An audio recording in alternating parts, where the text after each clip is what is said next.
그들이 산에서 내려올 때에 예수께서 경고하시되 인자가 죽은 자 가운데서 살아날 때까지는 본 것을 아무에게도 이루지 말라 하시니. 아멘. 작년, 그러니까 2008년 1월에요. 저희 가정이 마일리지를 열심히 모아가지고 그것을 가지고 캔쿤에 간 적이 있었습니다. 그러니까 돈 걱정하는 것 없이 원하는 것을 원하는 대로 마음껏 먹을 수 있으니까 참 그것이 좋았고, 또 리조트 앞에는 바로 해변이 있으니까 그 앞에 가서 놀 수 있어서 좋았고, 또 리조트 안에도 풀장이 아주 좋은 게 몇 개가 있었는데 그 풀장 그 물을 이렇게 데워놔가지고 항상 따뜻한 거예요. 그러니까 날씨가 쌀쌀하다 싶어도 풀장에서 그냥 몇 시간씩 놀 수가 있어서 참 좋았습니다. 얼마나 좋던지요. 그래서 그 다음날 떠나야 되는데 정말 떠나기가 싫은 거예요. 그래서 돈을 조금 더 써가지고 하루 더 있을 걸 그랬네 라고 그렇게 아내와 제가 이렇게 후회를 한 적이 있었습니다. 수련회와 부흥회도 마찬가지입니다. 수련회나 부흥회 때 예배 가운데 너무 은혜를 받고, 또 예배를 마치고 나서 형제 자매들 간의 교제를 하는데 무슨 천국에서 하는 교제 같은 것입니다. 그러니까 집회가 끝나는 것이 아쉽고, 여기서 좀 며칠만 더 같이 이렇게 은혜 받으면서 형제자매들이랑 더 있으면 좋겠다라는 생각을 하게 됩니다. 지난주에 나누었던 베드로, 요한, 야고보도 하나님의 영광스러운 모습을 보고, 예수님의 영광스러운 모습을 보고, 또 말로만 듣던 모세와 엘리야를 직접 이렇게 눈으로 보게 되니까 너무나도 이게 황홀한 거예요. 좋은 거예요. 그래서 베드로가 엄격결에 초막셋을 지어서 예수님을 비롯해서 모세와 엘리야를 제가 모시겠습니다 라고 말은 했지만, 그것이 좀 엉뚱한 말이긴 했지만 그 영광스러운 자리, 그 황홀한 자리에 더 머물러 있고 싶었다라는 것은 분명해 보입니다. 근데 그것이 베드로만 그런 게 아니라 우리 모두가 다 그런 것 같아요. 이렇게 편안하고 행복하고 만족스러운 자리에 있게 되면은 저희들은 거기에 더 머물고 싶습니다. 당연하죠. 그런데 그렇게 황홀경에 빠져서 제자들이 조금 더 있고 싶다라고 할 때에 예수님은 이제 가자라고 하시면서 제자들과 함께 산을 내려오시는 것입니다. 오늘 저희들이 읽은 본문을 저희들 함께 이제 한 절을 읽었는데 그 뒤를 조금 더 읽게 되면은 이 예수님과 그 제자들 세 명의 제자들이 산의 밑으로 내려갔을 때 거기 있던 상황이 복잡한 상황이었습니다. 만족스러운 상황이 아니라 시끄럽고 혼돈스럽고 실망스러운 그런 상황이 지금 거기에서 벌어지고 있었습니다. 그런데 예수님은 지금 그곳으로 가자라고 하시는 것입니다. 생각해 보니까요, 하나님은 항상 이렇게 찾아가셨습니다. 온 세상을 만드시고 사람들이 범죄하여서 이 세상이 막 엉망진창이 되어버렸는데, 그런 복잡한 세상에 대해서 복잡하다 복잡해, 내 이 거룩한 손을 이 더러운 세상을 고치느라 더럽힐 수 없지, 그냥 지네들끼리 알아서 하라고 해 라고 하지 아니하시고, 이 세상을 구원하시고자 끊임없이 하나님께서는 이렇게 저렇게 간섭하셨고 드디어 예수님까지 이 땅에 이 현장으로 보내신 것입니다. 하늘의 보좌 우편에서 영영히 만족하며 지내셔도 될 예수님께서 이 땅으로 친히 오신 것입니다. 그렇다고 예수님을 잘 받아주고 존중해주는 그런 세상 가운데 오신 것이 아니라, 여러분들도 잘 아시다시피 박해하고 심지어 죽여버리는 그런 세상으로 예수님께서 친히 오신 것이었습니다.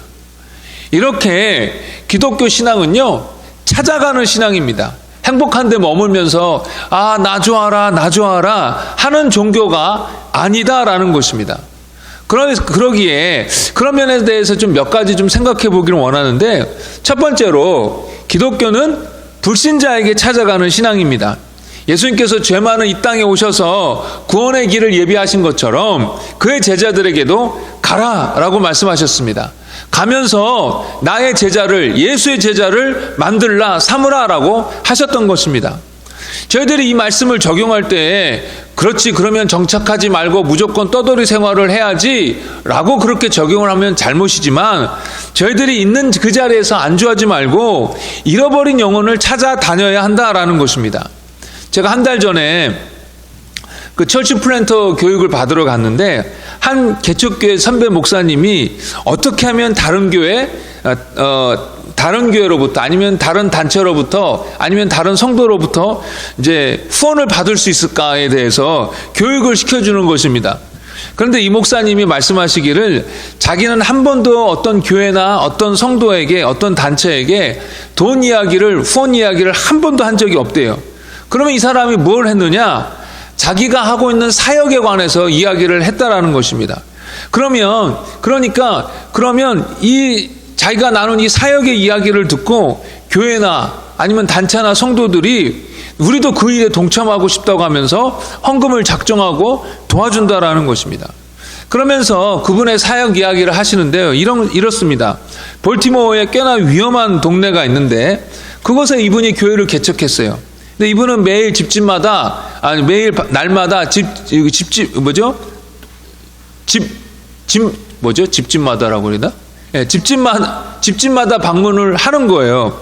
그러면서 이제 복음을 증거하는데 어떤 때는요, 문을 이렇게 띵동하고 열어주면 완전히 발가벗은 사람이 문을 열어주고 이렇게 나온다고 합니다. 아니면은 마약에 취해서 나오고 술에 취해서 이렇게 문을 열어주는 사람이 있다라는 거예요. 근데 이분은 이렇게 완전히 벗고 나온 사람들의 모습을 보면서 예수 그리스도의 의로 가려지지 않은 우리의 모습을 본다라는 것입니다. 우리도 예수 그리스도의 의로 옷을 입지 않았을 때는 그렇게 죄로 부끄러운 모습을 뻔히 드러내어 보일 수밖에 없다라는 것입니다. 그래서 그 영혼들을 위해서 기도하게 되고 그 영혼들에게 복음을 증거하게 된다라는 것입니다. 그분의 그런 사역 이야기를 들으니까 저도 막 그런 교회에 후원하고 싶더라고요. 이 목사님과 이 교회는 이렇게 예수님처럼 찾아가는 일을 아주 열심히 잘하고 있었던 것입니다. 선교도 마찬가지입니다. 조선이라는 나라에 선교사님들이 복음을 들고 찾아왔으니까 이 조선 사람들이 복음을 듣고 전례 없는 세계적인 부흥을 경험하게 된 것이지 조선 사람들이 스스로 하나님을 찾게 된 것은 아니지 않습니까? 로마서 10장 13절에서 15절에 이렇게 말씀하고 있습니다. 누구든지 주의 이름을 부르는 자는 구원을 받으리라.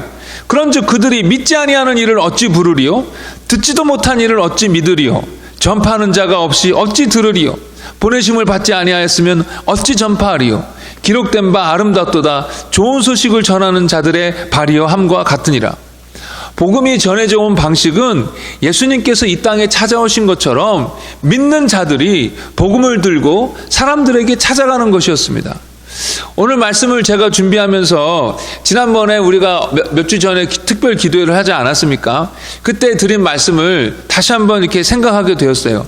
저희들이 전도 대상자를 적고 그들을 위해서 끊임없이 기도하고 또 구체적으로 그들의 친구가 되어주고 교회로 이렇게 초대하는 일들을 열심히 해야겠다라고 그때 제가 말씀을 드렸는데 이것이 정말 그냥 공허한 외침이 아니라 저와 여러분들이 구체적으로 실천해야 되는 일이라는 것을 다시 한번 제 마음에 깊이 있게 와닿게 되었습니다. 오늘 제가 여러분들에게 그 전도 대상자 양식 있는 종이를 이렇게 앞에다 놨는데 혹시 받으셨는지 모르겠습니다.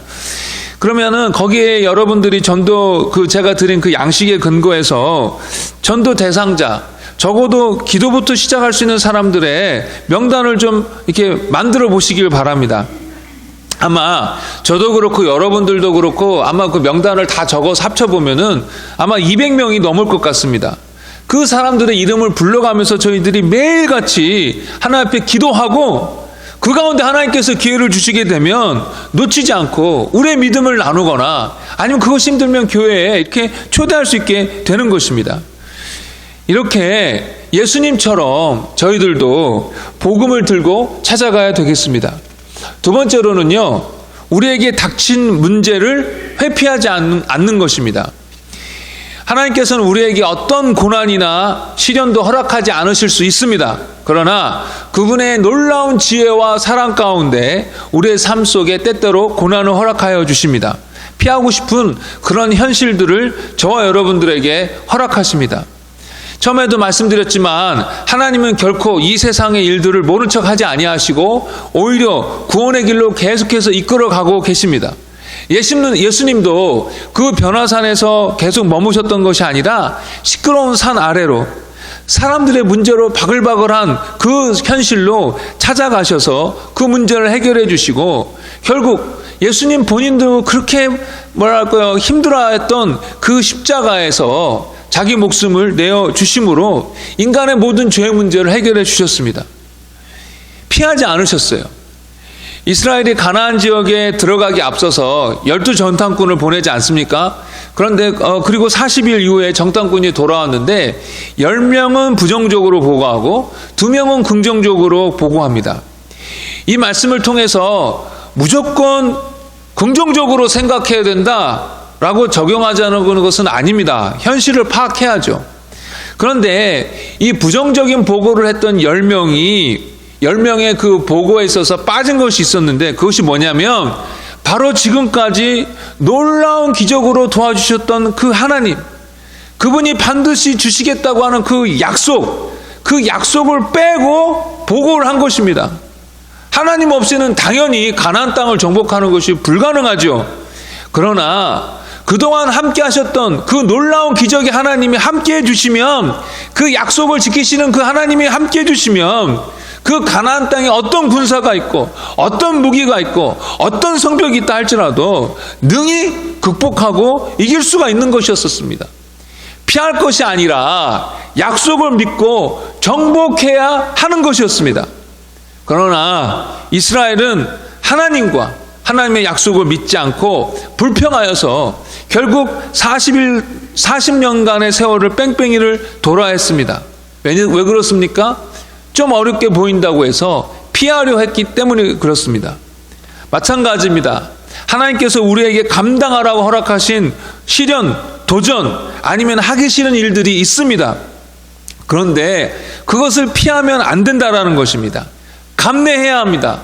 여러분, 싫다고 피하면요, 또 시간 낭비하면서 돌아다니게 되어 있습니다.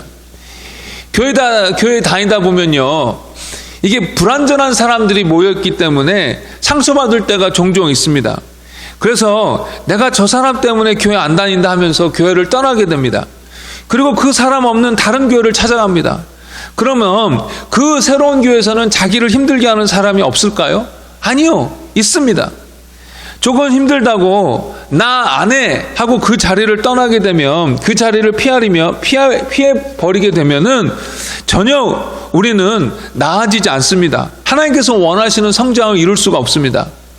또요, 우리가 직면해야 될 것들을 생각해 보면요, 피하지 말고 직면해야 될 것을 좀 생각해 보면, 우리가 잘못한 것에 대해서 사과하는 것입니다. 근데 이 사과하는 것이 힘들지 않아요? 그래서 이걸 피하게 되는데, 이 사과하는 것을 피하게 되면 그 사과하지 않은 것이 나한테 여전히 큰 짐으로 남아 있습니다. 누군가의 돈을 떼어먹고 그냥 모른 척하고 있다, 이것도 안 됩니다. 민망하고 부끄럽지만 대면하여서 돈을 갚고 사죄해야 합니다. 어떤 사람은요, 자기가 낳은 아이가 장애가 있으니까 그 아이를 버려버리고 도망가 버립니다. 그러나 어떤 부모는 자기 아이가 장애가 있다 하더라도 씨름하면서 사랑으로 키웁니다. 그런데 그것이 다른 사람들 보기에는 아이고 안쓰럽다, 저 아이 때문에 인생 낭비하네, 고생만 하네 라는 것 같지만 절대로 아닙니다. 하나님 앞에서는 절대로 다릅니다. 하나님의 뜻에 합당하게 순종한 것이고, 그것을 통해서 하나님께서 주시고자 하는 놀라운 은총을 경험하게 되는 것입니다. 이슬람에서는 어떤 일이 있을 때 인샬라 하면은 다 끝나버립니다. 다 알라의 뜻이다 라고 이렇게 말하게 되면은 더 이상 할 말이 없어요. 그러나 우리 기독교에서 우리에게 닥치는 일들이 다 하나님의 뜻입니다 라고 할 때에는 그것이 인샬라랑 비슷한 것 같지만 틀립니다. 이슬람처럼 하나님께서 허락하신 고난, 현실에 있어서 무조건 그냥 순응하고 살아라 라는 뜻이 아닙니다. 오히려 하나님의 뜻이다 라고 할 때에는 그것을 피하지 말고 견뎌낼 것은 견뎌내고 바꿔야 할 것은 바꾸어내라는 것입니다. 하나님의 그 선하신 통치가 내가 직면한 현실과 상황 속에서도 임할 수 있도록 내가 할 수 있는 수준에서 하나님을 의지하면서 애써야 된다라는 것입니다. 그냥 인샬라 하면서 순응하면서 그냥 널브러져 있는 것이 아니다라는 것입니다. 여러분, 가정에서 여러분들이 감당해야 할 일들을 혹시 피하고 있는 것은 없습니까? 화가 난다고, 아니면 겁이 난다고 그냥 피해버리고 남에게 넘겨버리진 않습니까? 직장에서 내가 해야 할 일들을 그냥 남에게 넘겨버리거나 아니면 다른 사람 핑계만 대고 있지는 않습니까? 사람들과의 관계 속에서 내가 먼저 사과하고 내가 먼저 다가감에도 불구하고 그것이 어색하고 싫고 자존심 상하니까 그냥 피하고만 있지 않습니까? 아이를 양육함에 있어서 남편의 역할이 있고 또 아내의 역할이 있겠지만 내가 남편으로서 해야 할 일들을 그냥 아내에게 다 맡겨버리고 나는 바쁘다 하면서 피하고 있지는 않습니까? 예수님이 그 복잡하고 어려운 현실 속으로 찾아가신 것처럼 저희들도 하나님께서 허락하신 그 현실, 고난, 환경을 피하지 말고 하나님을 의지하면서 그 안에서 이겨내고 해결해 나아가야 하는 것입니다. 그래서 예수님께서는 산에서 내려가자라고 하셨고 제자들에게 그리고 저와 여러분들에게 가라라고 말씀하셨던 것입니다. 말씀을 정리하겠습니다. 제가 얼마 전에 김동호 목사님의 글을 읽었는데 참 마음에 와닿았습니다. 이 목사님이 폐암으로 수술을 받고 항암 치료를 이렇게 받았는데 항암 치료가 사실 모든 사람들에게 다 힘들고 어려운 일인데 원래 비위가 약했던 이 목사님은 이 항암 치료가 너무나도 힘들었대요. 그래서 암으로 죽는 것이 아니라 항암 치료 때문에 못 먹어서 죽겠구나 싶었답니다. 아무튼 어렵게 항암 치료가 끝나고 나서 CT 촬영을 했는데 수술한 폐 아래 뭔가 희끗희끗한 것이 보이더라는 것입니다. 의사가 걱정을 하면서 이것이 아무것도 아닐 수도 있지만 암이 재발한 것이거나 아니면 새로 생겨난 암일 수도 있다라고 이렇게 의사가 이야기를 하는 것입니다. 그리고 한 달 후에 다시 CT 촬영을 하자고 했다고 합니다. 혹시 암이라고 한다면 다시 수술하는 그 수술도 수술이지만 그 힘들었던 함원 과정을 다시 해야 된다고 생각하니까 목사님이 마음이 우울해지고 불안해졌대요. 이제 CT 촬영을 가야 되는데 그 CT 촬영을 가기 전에 유튜브로 이분이 이제 새벽기도 설교를 미리 방송하시는데 이제 새벽기도 설교를 2편을 미리 녹화를 했다고 합니다. 근데 이분이 항상 설교를 마치고 찬송가를 부르는데 이 한 찬송가의 가사가 이 김동호 목사님의 마음에 확 깊이 와닿고 은혜가 되었대요. 근데 그 가사가 어떤 내용이냐면 어디를 가든지 겁낼 것 없네 예수와 함께 가려네 이었답니다. 어디를 가는 것이 중요한 것이 아니라 어디를 가더라도 누구와 함께 가느냐가 중요하구나라는 것을 이 가사를 통해서 새삼 깨닫게 된 거예요. 그러면서 어디를 가더라도 예수와 함께 가는 것이면 상관없다, 괜찮다. 예수와 함께라면 이것이 다시 암이 재발했다 하여라도 내가 다시 그 힘든 항암 치료를 받아야 한다 할지라도 상관없다라고 이 찬양을 통해서 새삼 깨닫게 되었는데 그때의 그 마음 가운데 이 평화가 소낙비처럼 쏟아지더라라는 것입니다. 병원에서 이제 CT 촬영을 하면서 불안하지 않냐라고 물어봤는데 이 목사님이 전혀 그렇지 않다라고 대답했대요. 의사가 설마 하는 눈치였지만 자기는 진심이었다라는 것입니다. 근데 저는 이 내용을 읽으면서 참 은혜가 되었고 정말 그렇습니다라고 제가 제 안에서 스스로 동의하였습니다. 왜냐하면 저도 그런 경험이 아주 많기 때문입니다. 겁이 많아가지고 그러니까 참 되는 일들이 저한테 이렇게 참 많이 있었어요. 두려운 일들이 참 저한테 많이 있었어요. 그런 두려움과 걱정에 사로잡힐 때가 종종 있었는데 근데 그때에 어떤 하나님의 말씀이 제 마음에 딱 닿으면 신기하게 정말 신기하게 그것이 안개처럼 샥 하고 사라져 버리는 것입니다. 제가 드리고 싶은 말씀은 내 힘으로 이겨내는 것이 아니다라는 것입니다. 하나님을 아이처럼 의지하고 바랄 때에 우리 좋으신 하나님이 반드시 도와주시고 이기게 해주신다라는 것입니다. 우리에게 처한 그 현실들 피하지 않고 그 안에서 맡겨주신 사명을 감당하고자 할 때 우리 좋으신 하나님 아버지는 반드시 저와 여러분들을 도와주신다라는 것입니다. 결코 홀로 내버려 두시지 않으신다라는 것입니다. 그러니 여러분, 우리에게 맡겨주신 여러 가지 일들이 있지 않습니까? 가정도 있고 직장도 있고 또 우리 교회에게 허락하신 사명과 사역도 있고 또 우리 개인적으로 처한 여러 가지 현실과 그런 상황들 피하고 싶을 때가 얼마나 많이 있습니까? 그러나 피해봤더니 그것으로 인해 나아진 것이 아니라 더 어렵게 되고 나는 여전히 그 자리에 머물게 된 적이 얼마나 많이 있습니까? 이제는 피하지 말고 하나님을 의지함으로 우리가 감당해야 하는 그 일들을 감당하게 되는 저와 여러분 되기를 주의 이름으로 축원합니다. 우리 힘으로는 못해요. 우리 힘으로는 못합니다. 그러나 하나님 도와주세요. 아이처럼 하나님의 얼굴을 구할 때에 우리 하나님, 좋으신 하나님 반드시 도와주십니다. 부부관계도 도와주십니다. 부모와 자식관계도 도와주십니다. 직장관계도 도와주십니다. 여러분들이 감당해야 할 그 일들을 잘 감당할 수 있도록 우리 하나님 반드시 도와주십니다. 그러니 여러분, 내 힘으로 하려고 하지 말고 주님 도와주세요, 주님 도와주세요 라고 하나님 앞에 매달리면 우리 하나님 정말 때가 되면 기가 막히게 도와주십니다. 제가 말씀드리고 싶은 거는 우리 하나님 앞에 간절히 구하면 감당해야 할 일들을 감당할 수 있도록 도와주시는 것입니다. 아멘? 내 힘으로 하는 것이 아닙니다. 하나님께서 주신 힘으로 하는 것입니다.